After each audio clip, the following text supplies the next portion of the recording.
Hello friends, welcome back to my channel. My name is Amelia, and today we are finally going to be doing my review for Sanderson's When in Truth, Book 5 of the Stormlight Archive.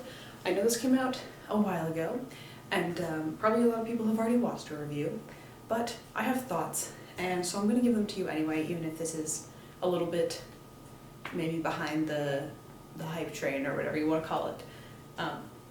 So, if you're still interested, stick around. We are going to be talking extensively about this. And I'm sorry if the lighting is a little bit crazy right now. The sun is reflecting off the apartment building opposite me, so that'll probably settle down a little bit as I talk. But for this review, we are going to be following my rating structure and talking about each segment. So for those of you who don't know, I have a rating system that I call the 5 Ps. So it's plot, prose. Oh my god, I've just forgotten. Plot, people, prose, peripherals, and pleasure. So I feel like most of those are pretty self-explanatory, but for peripherals, that's world building type stuff, and pleasure is just how much fun did I have reading it? Did I enjoy my time? So yeah, we're gonna be talking about each section, and how it works is each section is responsible for 1 star. So each section can have a total of 4 points, and we will give it a score on that, and then each point is worth 0.25 of a star, if that makes sense. I also have a video explaining this system, so if you want to have a more in-depth understanding of what I'm talking about, feel free to check that out and then come back here. But just going to speak in a couple broad strokes first. I definitely really enjoyed this book. I am going to have a lot of critiques, but I will first say that it was an enjoyable time. I look forward to reading this every day and counting down the days until the final confrontation with Odium. And I generally liked the character arcs and where the plot went, and look forward to the continuation of the series. But as I said, yes, I do have some critiques, and you may notice me looking to the side. It's because I have a lot of notes, and I was not going to memorize them all, so that's just what I'm doing. And I apologize if it's annoying, but what can you do? So, the first segment we're going to discuss is plot and pacing, or the lack thereof pacing, but I'm going to put this down. You know what I'm talking about, I don't need to hold it the whole time. Wind and Truth is an absolutely unholy 1,344 pages, and 487,746 words long, coming concerningly close to the 520,000 word count of To Green Angel Tower, which is one of the longest novels ever written and is typically published as 2 separate books because it's so ungodly long. But the difference between these two, and I'm not saying that Green Angel Tower has no room for editing or being slimmed down, but Wind and Truth, I think we could have cut off at least the last, and not the last pages, but at least that number of pages, the last 344 pages, and rounded down to an even 1,000, and even then we might have been a bit long, but I think an even 1,000 would have been a much more concise story. And before anybody comes at me saying that he needed all those pages because the story is so big in scope and there's so many characters' perspectives, yes, but also it is possible to tell a story that is grand in scope and has a lot of characters in a more concise way. And I'm also not 100% convinced that we needed every single POV that we got. I think we could have probably slimmed down there in some ways and still had an extremely impactful story. And I think when it is more concise, it can be more impactful because you're not losing people along the way, people aren't getting bored or distracted. And so yeah, I think he could have really used a few more rounds of editing perhaps, and I wonder if because he's such a big author, they kind of just let him do what he wants. But you would think as an author that you would want people to edit strongly, strictly, harshly. No, I don't know harshly, but thoroughly, I guess, because you want to put out your best work. But yeah, he's been releasing a lot lately, so I fear that perhaps he skipped a few rounds of editing here. I found that a lot of the repetition came in his character work, and I don't want to spend too much time discussing character work right this second because we're going to talk about that next, but we spend a lot of time in our characters' heads, and this is something that I do like. I love Robin Hobb, as I've talked about before, and she spends a ton of time in her characters' heads exploring their thoughts and how they relate to the world. But I think Sanderson just took it a bit too far, and a lot of the times when we're experiencing their perspectives, it doesn't feel like we're learning anything new. Like, they'll have the same thoughts over and over again, or sort of rehash the same like problems they're having, which like is probably how real people do it, but in terms of a book, we don't need to be told repetitively, especially with Kaladin and his depression, which we're going to get into a bit later.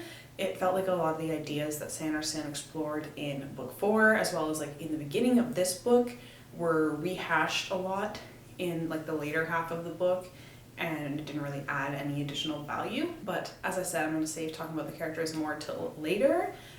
But I do want to talk a little bit about the structure. One of my favorite elements of this book was the 10-day structure. So because there are 10 days left until the confrontation, as I said, we have each day as kind of like, not a chapter, but like a section, I suppose. And I think that that format created a structure that was very engaging for me and really drew me forward through the book, even through the sections that I felt were bloated, because it was very like satisfying to reach the end of a day, especially if I managed to reach it at the end of one of my days as well. And I initially had this idea that I was like, I'm gonna read one day every day, and so I ended up reading this book in 10 days. However, the length of some of the days, like the amount of writing for each one, gets a bit long, and so I was not unfortunately able to fulfill that goal. But it was like a very sort of, I don't know if fun is the word, but kind of fun like way to propel the reader through the book. And I think it also helped raise the tension, because as you like get to the end of each day, the days are counting down towards that final day, and you start to wonder how he can possibly resolve things like at least somewhat favorably for the characters. Like, we know that there's going to be another arc, so you're not expecting everything to be wrapped up, but you're like, there's got to be like some positive at the end of this book. There always is at the end of a series or like sub-series. So you're trying to figure out like, how can all these things that are happening that seem to be going so poorly resolve favorably in that time.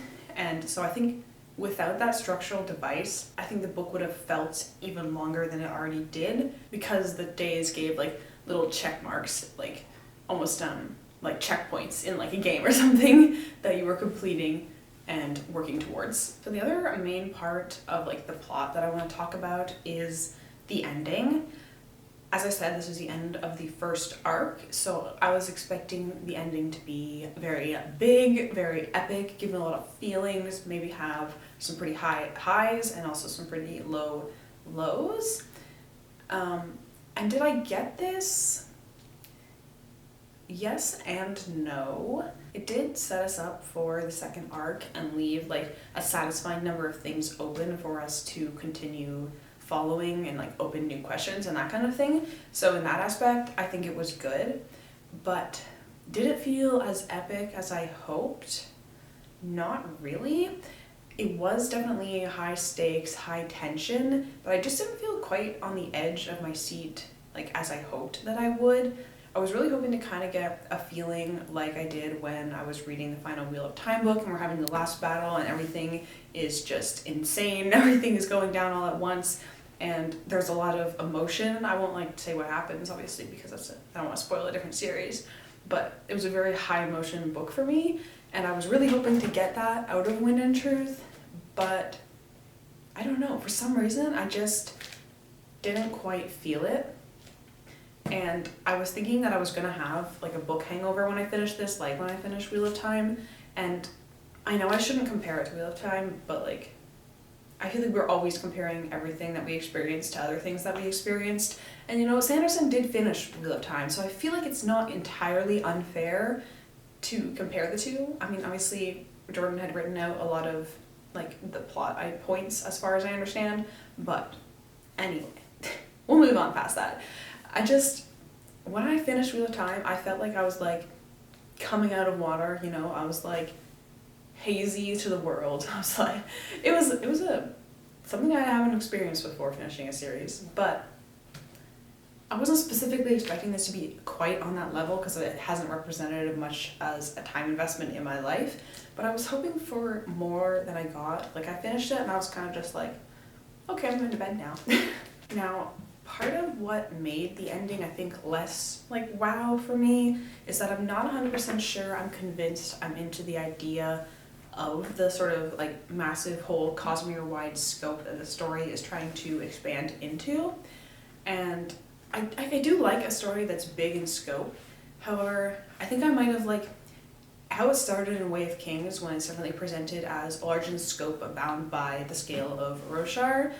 I think maybe I got too attached to that idea and that scale of the story, and then as it started to expand I was just like, I don't know if this is what I wanted from this, which is maybe like a me problem, but this is my review, so I suppose that me problems are relevant, and I'm sure that other people felt the same way.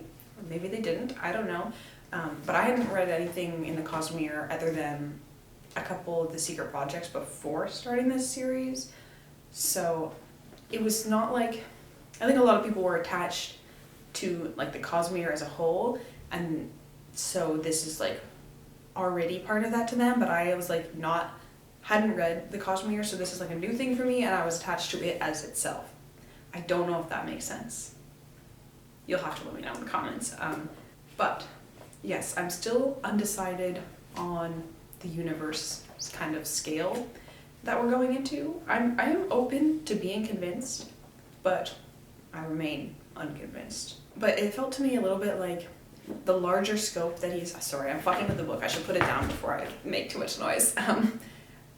It felt like the larger scope that he's trying to add into it, I'm not quite sure if it really meshed with the initial scope, and maybe that's because of like the ease with which the characters seem to accept it. Like I would have expected more shock, disbelief, existentialism kind of thing from characters who have kind of been living in like, I don't know what you call this, like an Iron Age kind of deal, and are suddenly told that the world like exists beyond their planet and is involved in like things that are happening in their planet. Like I would have expected more, but they're all just kind of like, ooh, that's kind of interesting and has effects on our lives, and it just seems like they should have reacted more. But in terms of like the ending actually involving us more in the greater universe, I do think it is successful in that and opening the doors to exploring more of that in the second arc. And like I said, I'm open to being convinced that I like it at this scale in the next section, next arc, whatever you want to call it.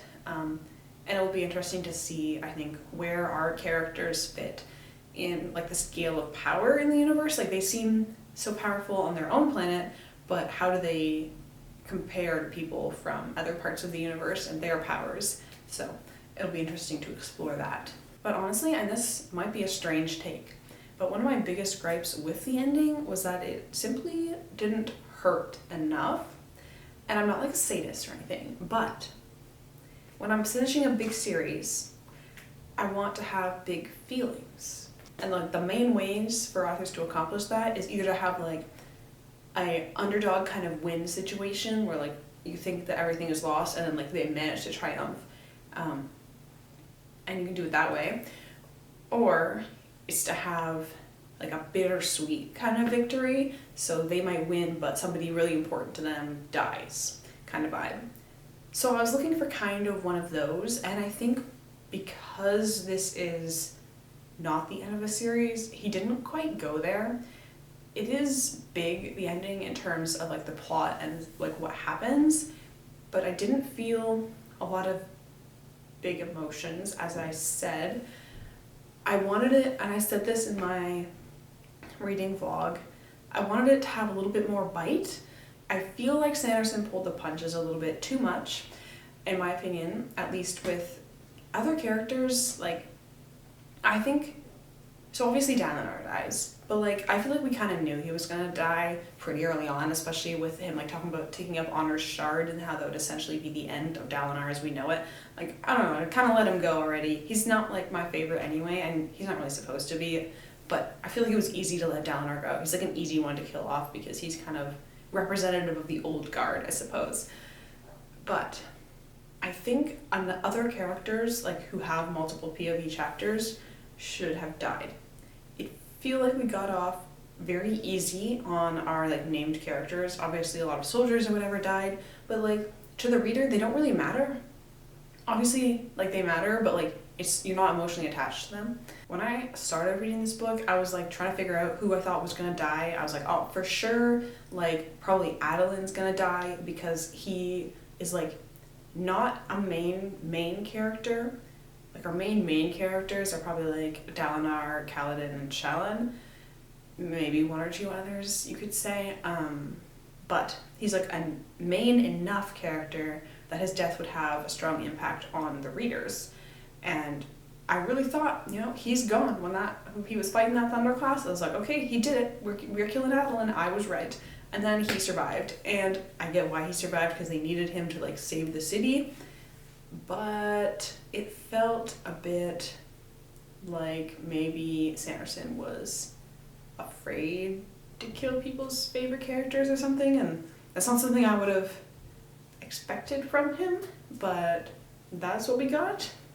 And I also even think losing the city might have been like a really strong like emotional note, but I did like how they saved it. I think it was a good plot point, but yeah, I was just looking for a little bit more emotionally from the end of a big series like this. Okay, so I've been on this plot section for a while. I'm gonna wrap it up. I do just want to like quickly say that, as I said, I did enjoy the plot overall, and despite my feelings about Kaladin, I did really enjoy the sections of him and Seth going around Shinovar and doing their little kind of like side quest.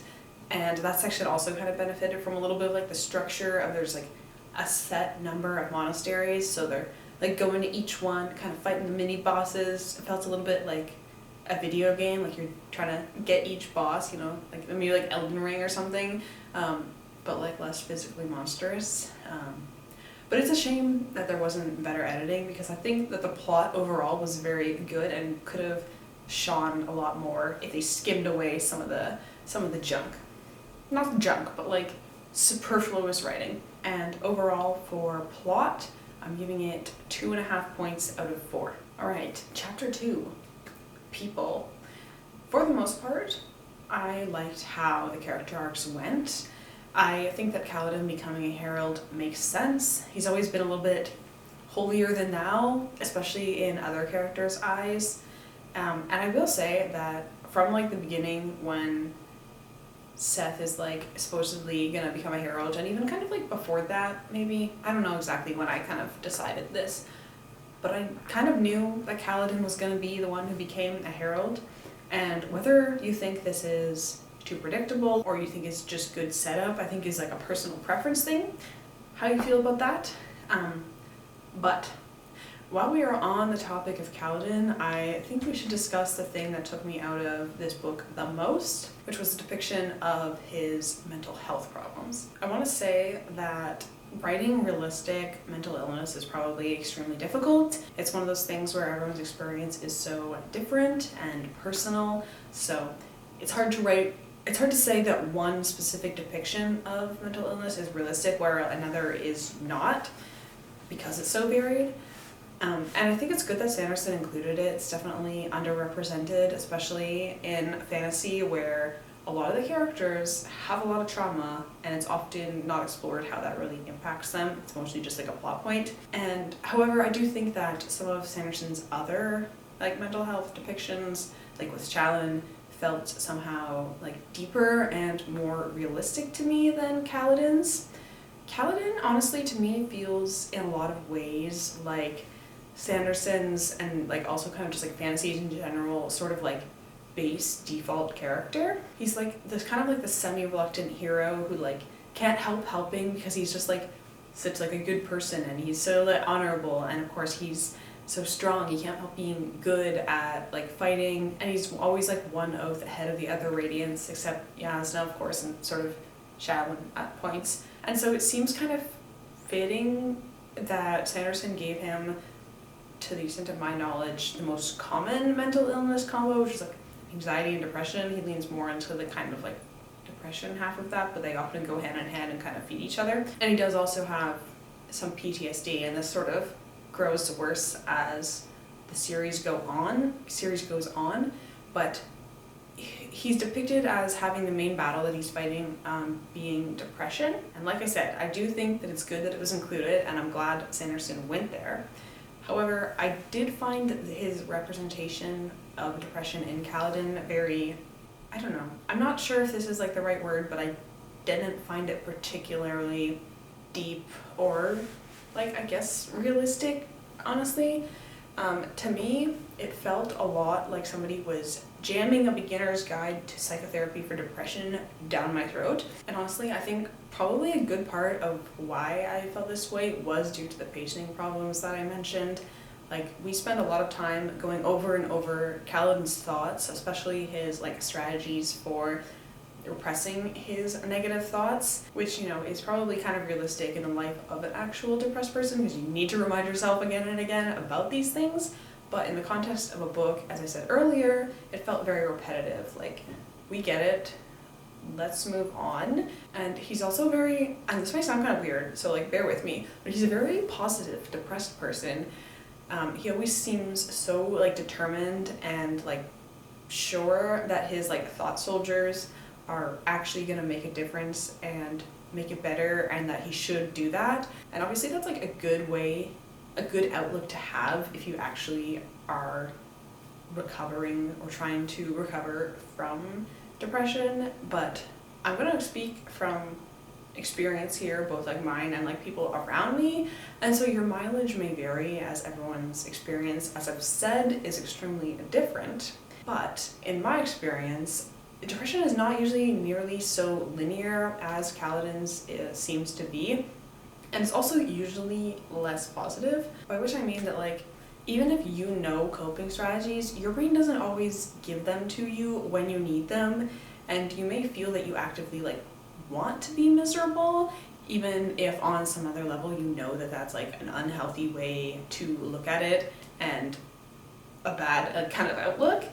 Unhealthy behavior, as you will, if you will. For me, Kaladin's sort of depression read very much like someone has read about depression and then read about how to sort of start tackling it and then just wrote it out. And of course, I don't have any idea what Sanderson's experiences are. Like I said, everyone's experiences can be different, so I don't know if he's had experiences with depression, but his way of writing it in this book felt to me like reading about depression from somebody who's only ever read about it before. So yeah, that's my take. Anyway, moving on. Kaladin and his kind of mental illnesses aside, we spend a lot of time in other characters' heads. Like I said, not inherently a bad thing, and that's kind of how you tell a story if you want to add depth to your characters. But Sanderson lays out like every thought that they have, and it really adds a lot of bulk to the book that I think could have been substantially trimmed. But in talking about other characters, I think that Shalyn and Adeline really shone in this book. Shalyn has kind of almost less of a strong part in this book. I mean, not really, but like also kind of, like she doesn't physically do that much, but she's also trapped in the cognitive realm for most of it, so she does a lot of sort of overcoming her personal demons, the last bits that are left, and healing and becoming a lot more sure of herself and her powers, which I really enjoyed. And we also got like the last bits of her past uncovered and got to see how all the little bits that we've gotten so far actually fit together and see the whole picture. And I really liked what Sanderson did with her character and her backstory, and I'm interested to see if there are any further implications with her mother being a herald, like if that's going to affect anything else moving forward. And also like where he left her.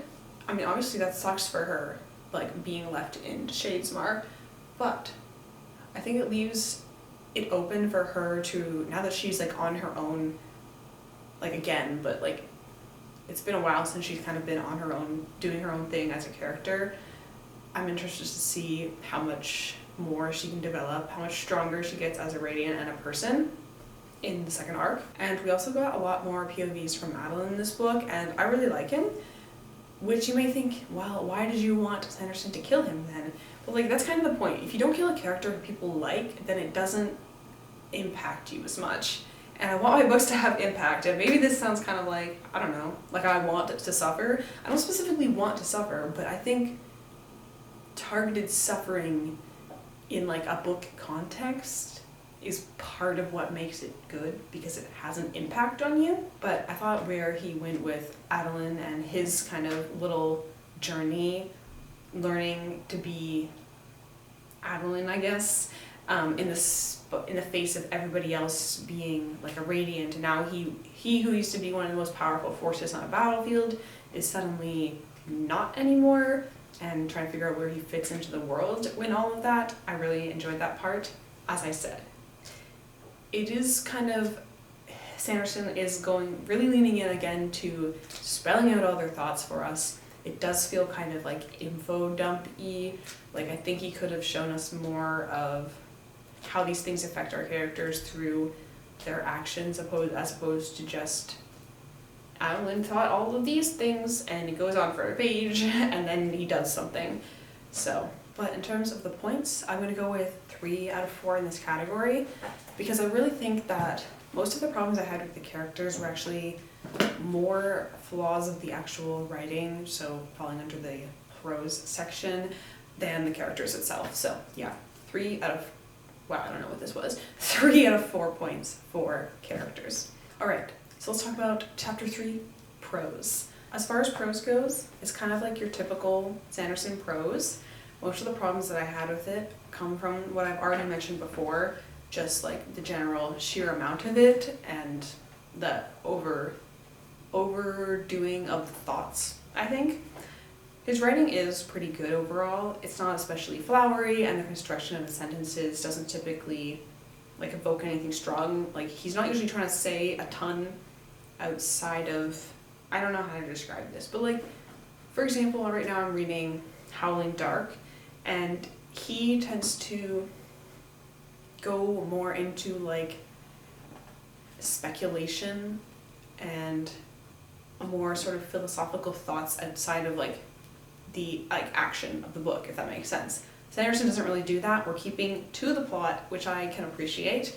It's not specifically a bad thing or a good thing, it's just as it is, and it's your opinion whether or not you like more additional words. In this case, we didn't need additional words. Sanderson's strengths, I think, are more in his world building and plots than in like specifically the writing itself. He also needs to stop trying to be funny. I'm sorry, but anytime he tries to insert humor, for me, it does not land. Especially in his lift chapters, he tends to really lean into sort of like bathroom kind of type humor, and to me it feels very childish, like kind of like 12-year-old boy type humor.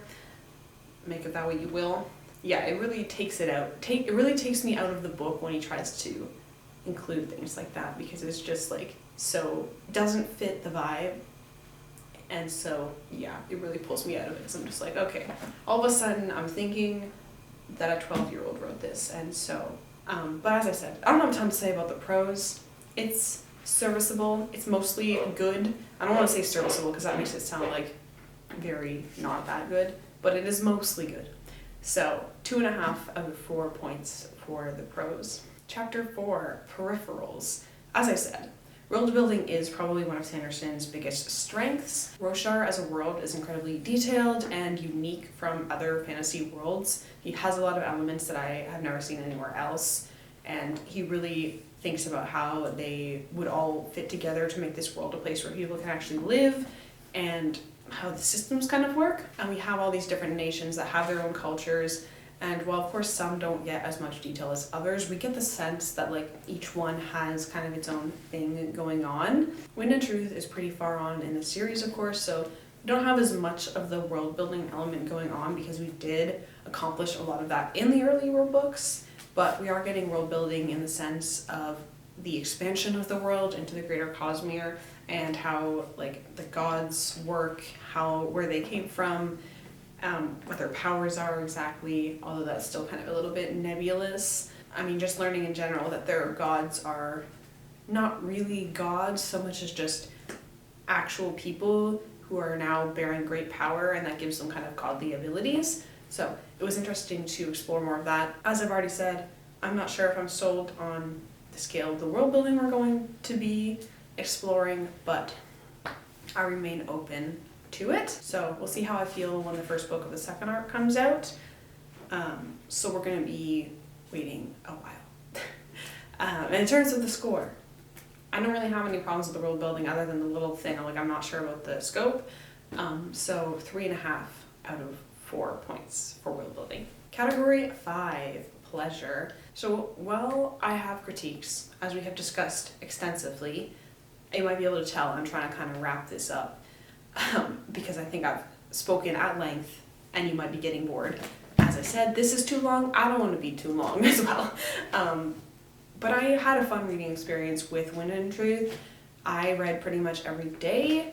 Once I started reading this, I think I took one or two day break towards the end, and that was partially just because I was like, oh no, it's going to be the end, what's going to happen? I had to emotionally prepare myself to read the end, although it turned out I didn't really need to do that. And I do find that often when I'm reading a book, I enjoy it a lot in the moment, and I'm not thinking critically about it at all. And it's only after I've finished that I start to be like, and like pick things apart, which I think honestly is like kind of the best way to read a book. Like when I'm reading, I'm just having fun. And then if I want to think about it more critically after, I can, and it doesn't disrupt my reading experience. So yeah, in the moment, I had a great time reading this book, and I would give it 3.5 out of 4 for the enjoyment. So my final rating is 3.75 stars.